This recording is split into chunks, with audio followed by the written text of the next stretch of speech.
নমস্কার বন্ধুরা, লিপি কিচেনে আপনাদের সবাইকে স্বাগতম। তো আমি আজকে একটি মোয়া বানিয়েছি অল্প কিছু উপকরণ দিয়ে, খেতে খুবই সুস্বাদু। আপনারা আমার পুরো ভিডিওটি দেখতে থাকুন। ভিডিওটি ভালো লাগলে আমার চ্যানেলটি সাবস্ক্রাইব করে পাশে থাকবেন।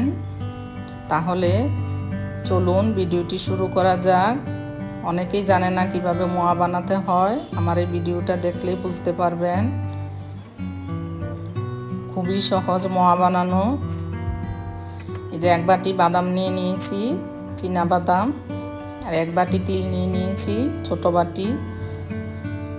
আর এখানে কুমড়োর বিচি, ভিতরের অংশটা, যেটা যে কোনো দোকানে পেয়ে যাবেন।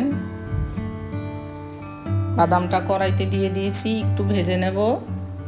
5 মিনিট নাড়াচাড়া করলেই ভাজা হয়ে যাবে। গ্যাসটা মিডিয়াম আঁচে রাখতে হবে।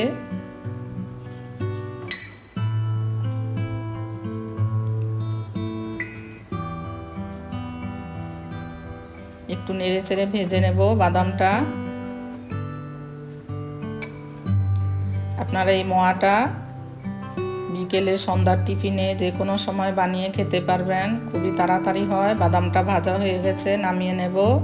এখন এই কুমড়োর বিচিটা একটু ভেজে নেব। 2 মিনিট নাড়াচাড়া করলেই ভাজা হয়ে যাবে। গ্যাসটা মিডিয়াম আঁচেই রাখতে হবে। এই যে ভাজাটা হয়ে গেছে, এখন নামিয়ে নেব।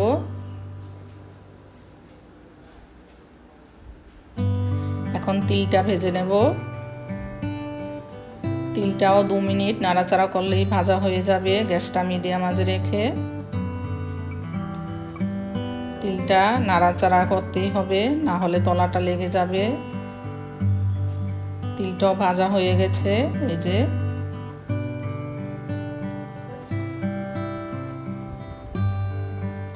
তিলটা ভাজা হয়ে গেছে, গ্যাসটা নিভিয়ে দেব। আর কড়াইতে রাখলে আরেকটু হয়ে যাবে, নামিয়ে নেব। এরকম ভেজে নিতে হবে।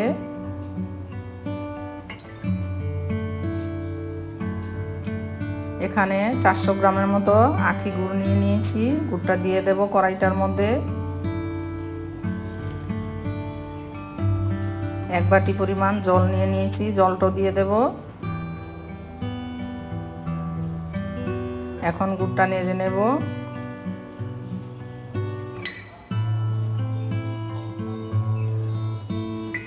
গুড়টা একটু পাকিয়ে নেব।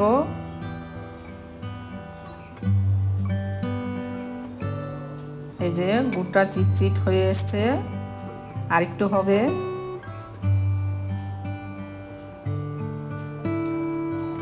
গুড়টা একটু ঠান্ডা করে দেখে নেবেন, আঙ্গুলে লাগিয়ে যদি চিটচিট হয় তখন ভাববেন হয়ে গেছে। গুড়টা হয়ে গেছে। এখন তিলটা দিয়ে দেব।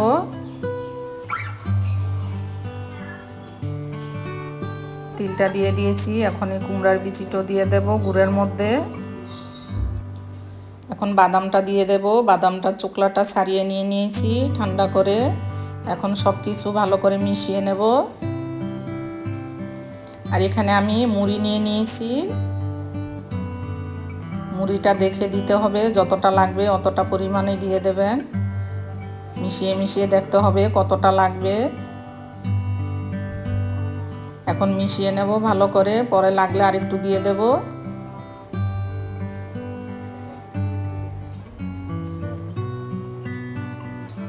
এইভাবে মিশাতে হবে।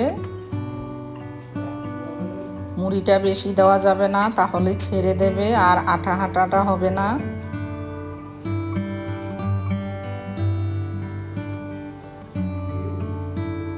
আরেকটু মুড়ি লাগবে, এখন দিয়ে দেব। আরেকটু দিয়ে দিয়েছি মুড়ি, আরেকটু মিশিয়ে নেব। আর লাগবে না।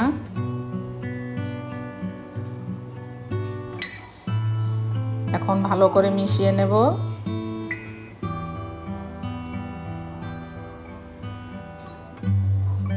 আরেকটু মিশিয়ে নেব।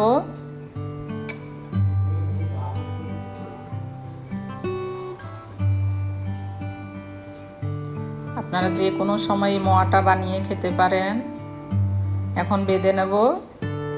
হাতে একটু ঘি মাখিয়ে নিয়েছি, আর একটু মোয়া নিয়ে নিয়েছি। এখন এইভাবে আপনারা যে কোনো শেপে বানাতে পারেন। আমি 3 কোনা শেপে বানাচ্ছি। খেতে খুবই টেস্টি হয় এই মোয়াটা। আপনারা অবশ্যই একদিন বাড়িতে বানিয়ে খেয়ে দেখবেন। এটা স্বাস্থ্যের জন্য খুবই উপকারী, যেহেতু তিল কুমড়োর বিচি আছে। আমার পুরো ভিডিওটা দেখার জন্য ধন্যবাদ। ভিডিওটি ভালো লাগলে আমার চ্যানেলটি সাবস্ক্রাইব করার অনুরোধ রইল। আরেকটা বানিয়ে দেখিয়ে দিচ্ছি। সবাই ভালো থাকবেন, সুস্থ থাকবেন।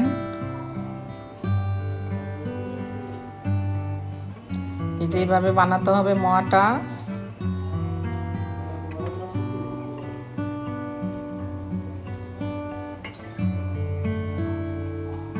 দেখুন কতটা সুন্দর হয়েছে। আমার পুরো ভিডিওটা দেখার জন্য ধন্যবাদ। এভাবে একদিন বাসায় বানিয়ে খাবেন।